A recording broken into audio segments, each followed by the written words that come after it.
Hi guys, welcome to the channel. Today we're just going to go through and unpack the Ender-3 V3 KE printer that's just arrived today, and put it together and run a test print. Okay, let's go. Okay, what do we got? We have one print head. Let's see. No, it's a real box full of kit, power cable, there's your filament run out sensor on your spool holder. This is the Nebula keypad.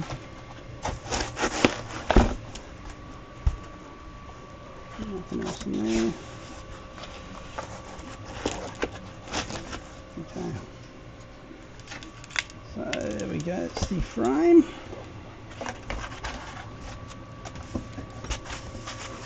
down that knife before I stab myself.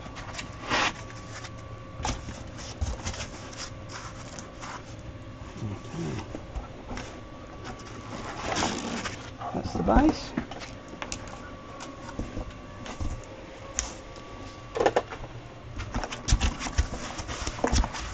That's it. Not much to that. Okay. It's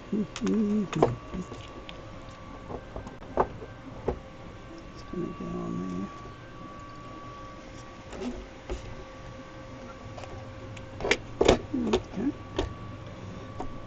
there. Okay, so it's got the extrusions on the end here are shaped to fit in these little holes on either side, so that's cool.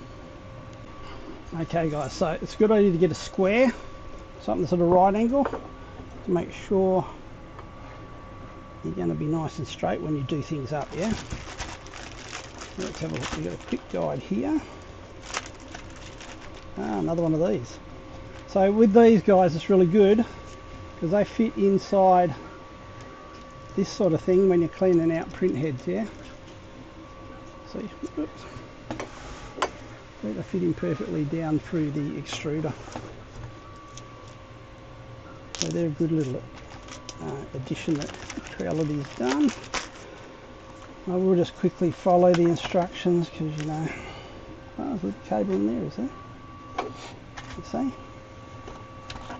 Things like that. Okay, so there's a little cable at the side here, guys. That needs to go up through the hole inside the base. There's a hole in there. So that needs to thread up through there. So the gantry one down through it. Feed that one down through it actually. Yep, there you go. That feeds down through there, so make sure you do that before you do it all up. Glad I opened the instructions, eh?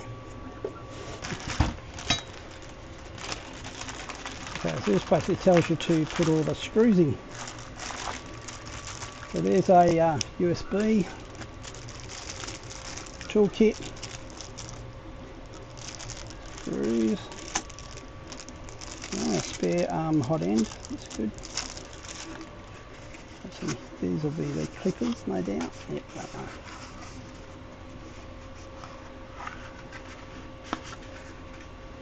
Clippers. Some filament. I wish they'd put a full roll in that much, not much good. So you need the 6 screws that all come in one pack. It's only a pack with 6 in it. And there's another pack with 2 different size screws in it. You want the smaller ones out of that pack. And they go in at the back of the gantry on this side. Spin it around. Let's get you down here. You see at the back here? Oh. Fine. Okay, can you see? See at the back here? There's 4 screw spots. There's 2 down the bottom and 2 up right near the screw, the lead screw. So you just put the smaller ones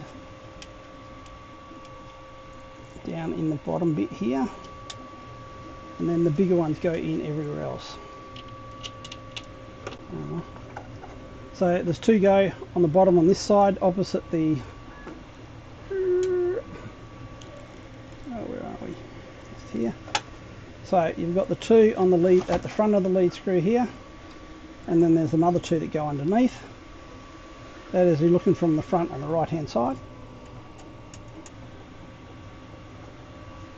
If you have a look here, there are 2 screws here. You can connect that together on this side now. That's the cable we pushed through earlier. Just connect that through. And there's going to be a spot to put 2 screws, 3 screws there.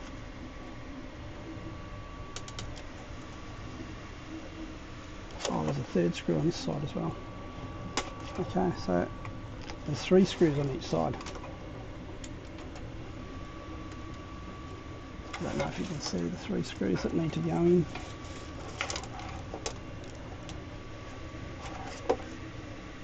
Here. Anyway, there's 3 that go in there. It's a triangular type pattern. You'll get it when you start putting it together. So once you make sure they're done up nice and tight, just check the other ones holding the motors in are okay. They're in nice and tight. Cool. Turn it back over. It's pretty light. Okay, so I'm gathering the other screws that were in that pack that had 2 sets of screws in it for this. So it goes this way. Okay, so you will note it's got linear rails instead of wheels on it. So that is because you're going to have some speed going across there, so they just want it to have bearings instead of wheels running the speed of it.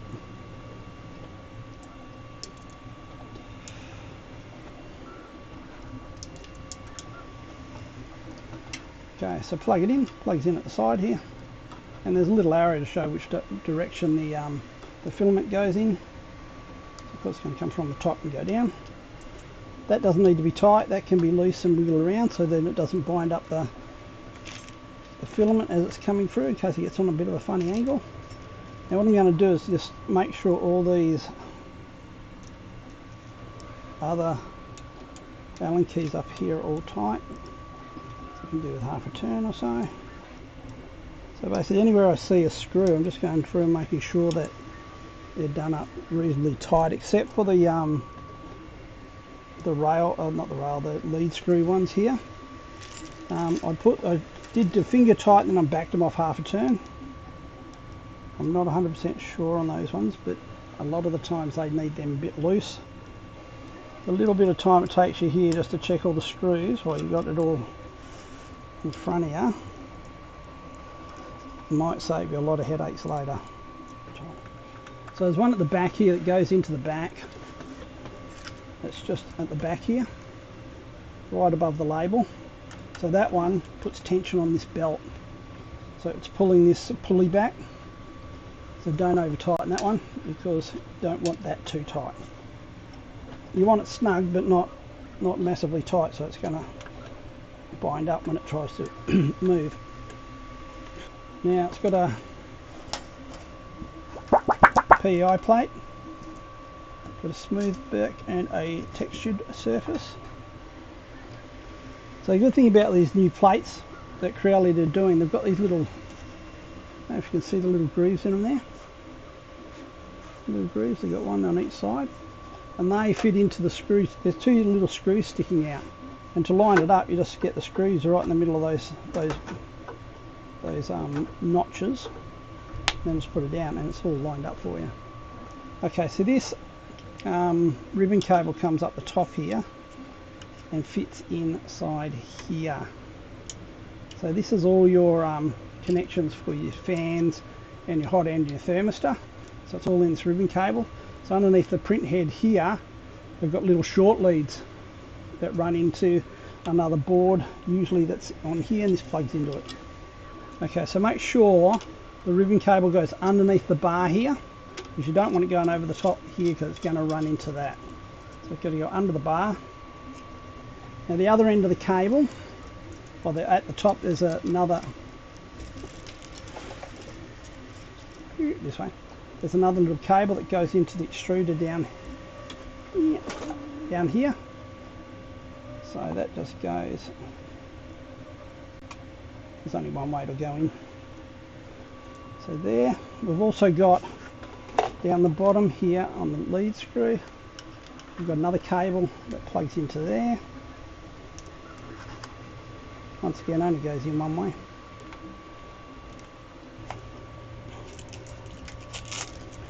And then this little nebula pad, basically that cable goes into this port here.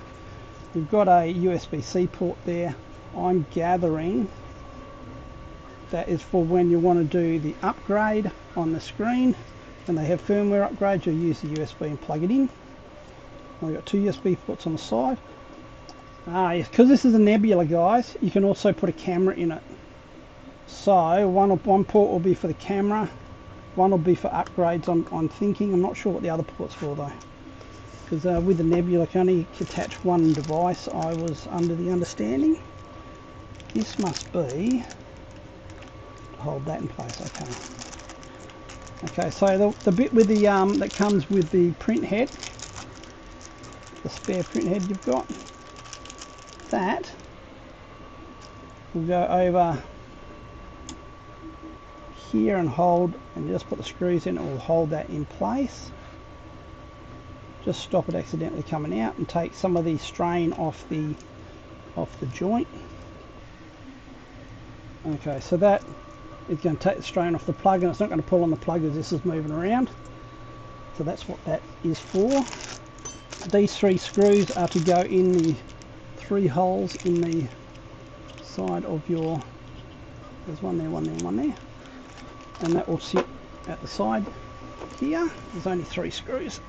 Okay, so this is what I was looking for earlier.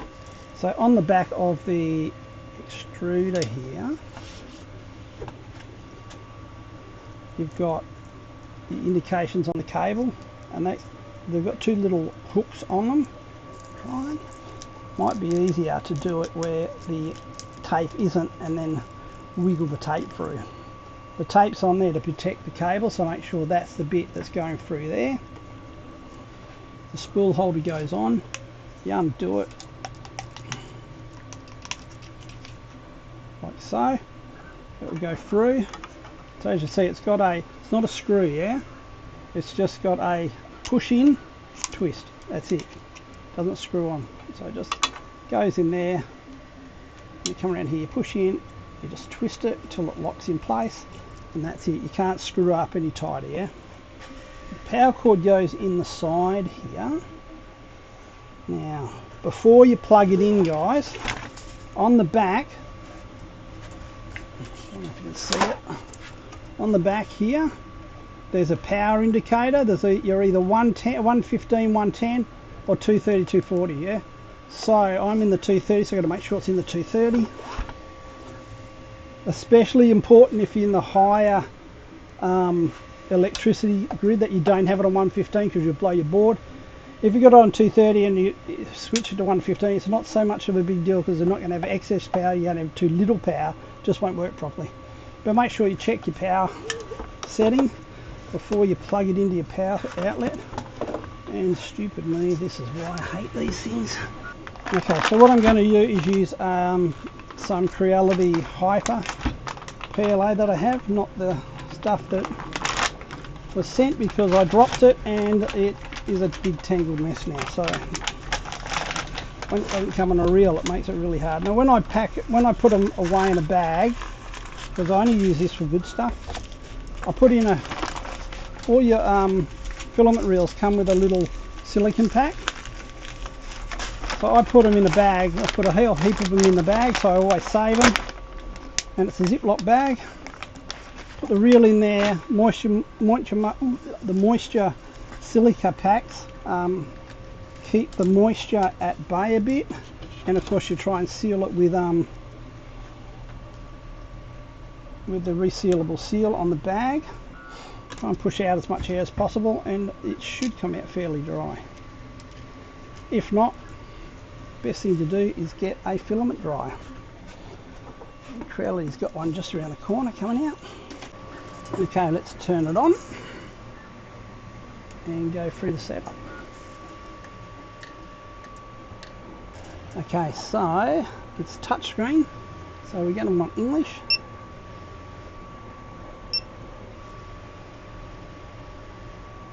Then it's all the stuff you have to read.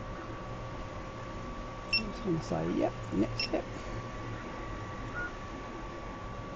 Ask for your network. Okay, just join the network. So after you've joined your network, it's going to ask for your time zone.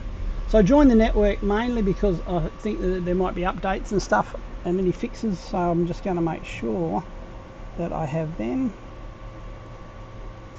+8, yep, cool. Come on. So after you've accepted your, if you want to put it on the cloud, you don't have to, but it's going to now go and do a self-test. Okay, before we self-test it, I've had, over on this screen, I've had grubby hands all over this, so I've got some isopropyl alcohol that I've got in a spray bottle here. I'm just going to spray it and just give it a rub, because what happens is the oil from your hand gets on the build plate, and if you've got oil on the build plate, the filament won't stick to it. So if you're having filament lifting problems, whenever you touch the build plate on the build area, isopropyl alcohol it. Okay, so let's start the process. It's going to go through and do a self-check now.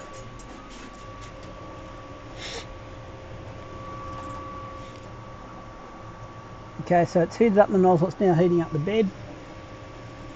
I'm doing nozzle cleaning. Okay. And then it will test the, so what the automatic Z offset, the Z offset is how high it is from the board. So it's just got to check out how far the nozzle is from the board. So it'll do that by pushing down, and it's got a little sensor there, and it will be able to sense the plate when the nozzle gets close to it. So while we're waiting for this to self-test, a few little things about the machine. It has a 220 by 220 by 240 millimeter build area. So 220 by 220 on the plate and 240 in the height. It auto levers with the CR touch, which is inside the print head.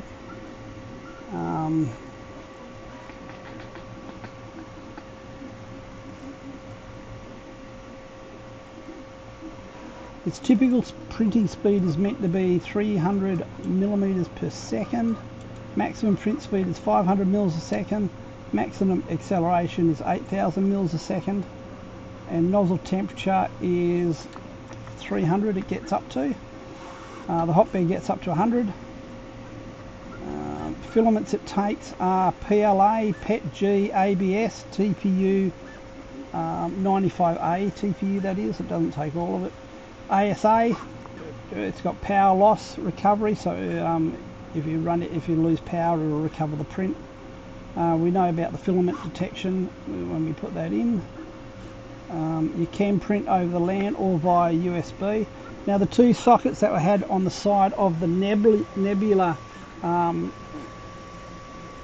pad, like I said, one is for the camera, and so I'm not sure what the other one's for. The other one's for the USB. So that's the USB connection inside the right hand side of the nebula pad. Can do either one, it doesn't matter.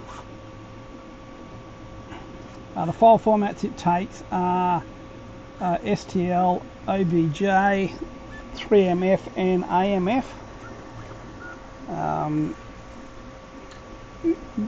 It runs on Windows, Mac and Linux.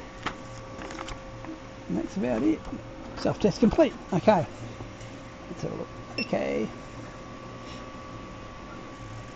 Okay, so what I'm going to do now is I will go into the controls down the bottom here, and I will go up to the nozzle, and I'm going to hit that to 200, and I'm going to feed some filament through once it gets to 200. Just get there waiting. So with the filament, I ran it through the run out detector down here, and then straight into the nozzle, into the extruder. So this is a direct feed. So the difference between direct feed and Bowden tube ones are this feeds directly into the extruder, which is right on top of the print head. With a Bowden tube one, you've usually got the extruder at the side here, and then a Bowden tube comes through and goes into the print head, and there's no extruder sitting on top of the print head. So that's the difference. Okay, so it's at 200. So I'm just going to push this through until I see some filament coming out the bottom there, which I have. I'll just now get that off with a little, grab this. Hello. Okay. Now, let's see what's on the USB they sent us, and we'll print off maybe a Benchy, see how that goes. So I'm just going to put it in the side here. There's two at the side here. I can't get my camera around there, so I just plug her in. So the camera I'm using here is the Nebula camera. That doesn't come with the printer, I got it separately.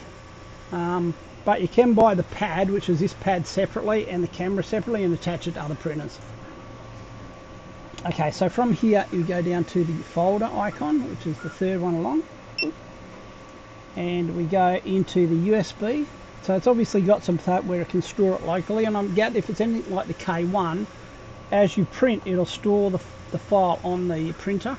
So that's what the K1 does. I'm gathering this does the same thing, but we want it off the USB drive. And you've also got a history thing there too, which goes through, and you can pick prints that you've printed previously. It won't go all the way back throughout history, but it'll go back a certain way, and you can reprint certain prints. So we're going to do the Benchy. It's already sliced and everything for us. It reckons it's going to take 16 minutes and use 3.7 meters of filament. So let's see how that goes. Okay, so you can see it gives us a little picture of what it's going to print. That's pretty cool. There's so much of an improvement over what they used to do back in the old days.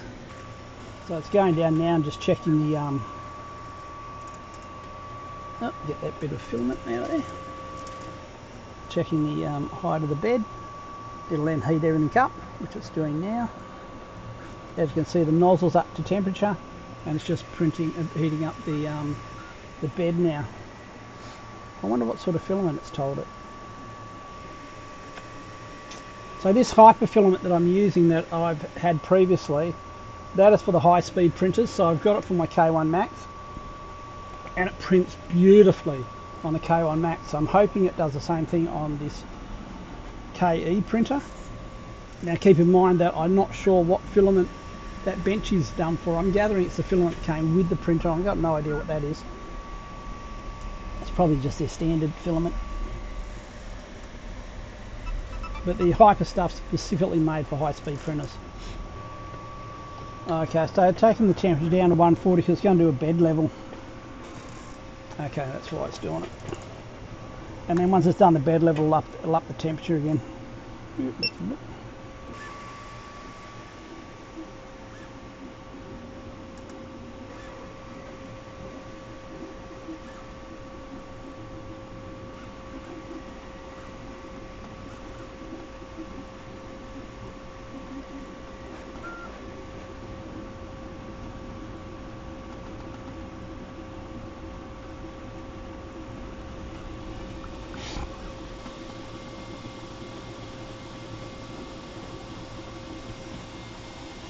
Okay, we'll move this over here. Have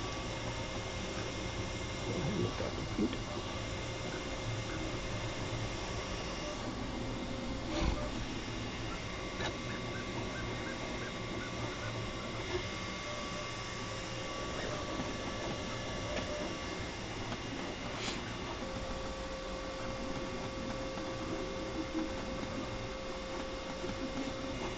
Okay, it's been going for 7 minutes. Going on pretty well. And this is just with all the default settings. As you saw, we didn't set anything up. Just let it do it all itself. What are we up to now? We're up to, oh, it's 5 minutes left of the 12 minutes. Okay. So now we've done 7 minutes. So if we come over here, you'll see it says we've done 13 minutes. There's 4 minutes left. So it's just keeping track of everything. It's going pretty well, and it's even it's about right with the how far on it's gone.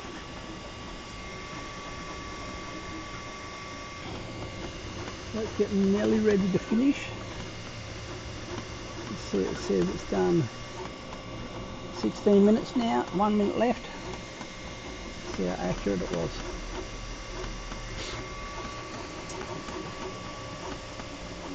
Pretty quick. It's looking good from here. Okay, so it's plonked over this 17 minute mark. We're at 19 minutes now, so it's 2 minutes over. It's going to be just over 2 minutes over. It's predicted time. It's looked pretty good though.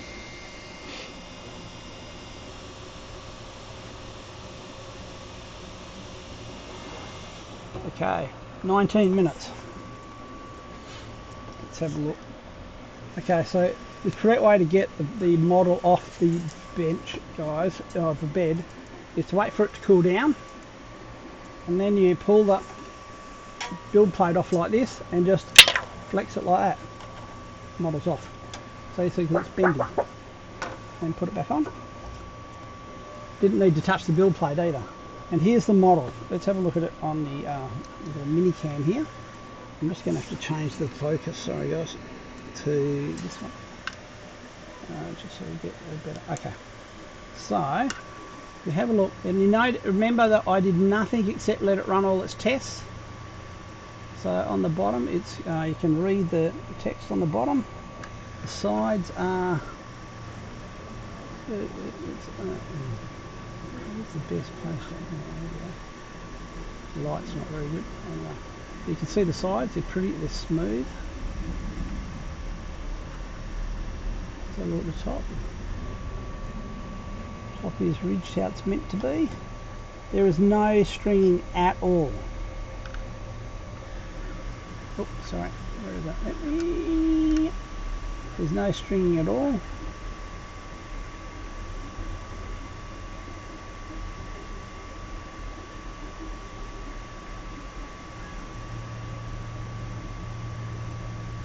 Trying to get it so the sun, so you get some light on it.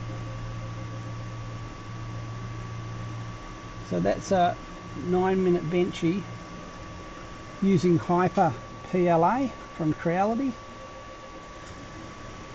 and it's produced this model, which is pretty damn good for a 19-minute benchy. I haven't tuned it. You probably even get it faster and better quality print with a little bit of tuning. Okay, because for one, I didn't tell it I had hyper filament. And for two, I haven't done temperature tests or anything. So, yeah, how cool is that? Okay, guys, so there you have it, benchy. It's looking pretty cool, eh? So I'm usually impressed by the smaller things, but this impresses me. Okay, so this runs on par with my K1 Max. K1 Max faster. As it's meant to be faster, but the quality's looking really nice. So I'll do a few more tests with that against the K1 Max, and see how it goes against K1 Max. Fingers crossed it's just as good. Because the K1 Max at the moment is my best printer. Okay guys, so if you liked our little adventure today, if you could subscribe.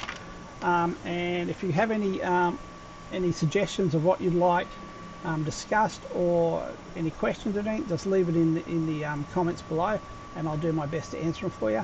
I'm going to start a little. I put one up last night of a how-to videos. Some of them are really basic.